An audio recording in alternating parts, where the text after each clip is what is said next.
The site in Cambridge where the iconic Preston Springs Hotel once stood has been cleared for condos. The Ontario Land Tribunal has sided with the developer in a plan that has certainly been a hot topic. CTV's Heather Senoran live now with more on this. Heather, we're talking 3 tall residential towers. And since then, the project has gone through several iterations, Tony, as the developer has worked on changes. The plan now is towers that are 22 stories, 20 stories, and 18 stories, with a total of 635 units. The Ontario Land Tribunal sided with the developer Hosstown Holdings, which wants to build 3 residential towers on the site of the former Preston Springs Hotel.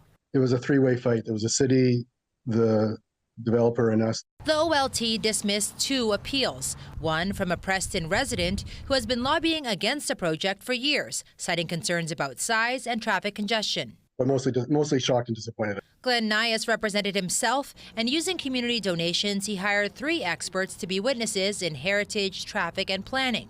But it wasn't enough to sway the tribunal. I'm not sure if the OLT is pro-development as much as whoever has the money to pay for the experts and the legal costs tends to win the argument, I think.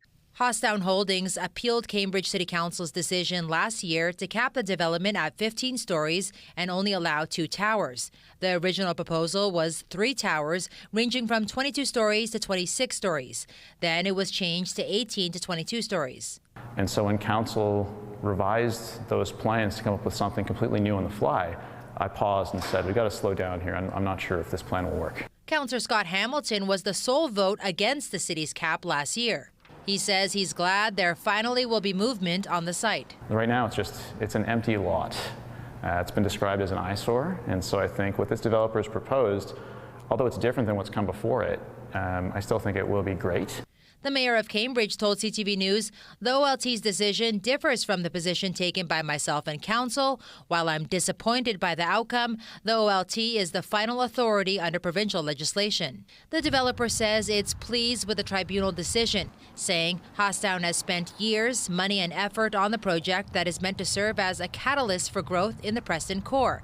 In a statement, the president said it is unfortunate Cambridge forced a lengthy and costly hearing for Cambridge taxpayers, saying in part, we were particularly disappointed the city refused our public offer to settle and, more importantly, never offered any compromise position or even a counteroffer that would have allowed for negotiation. The developer says he is looking forward to putting the past behind and moving forward with the project. At this point, there is no timeline for construction to get underway. As for the resident who was trying to stop the project, he admits that this is probably the end of his fight. He says there is an appeal process, but he worries he wouldn't win when self-representing. He says the community chipped in to help pay for the process at the tribunal. He says it cost around $60,000. Tony. All right, Heather Senoran with the latest on the Preston Springs site. Heather, thank you.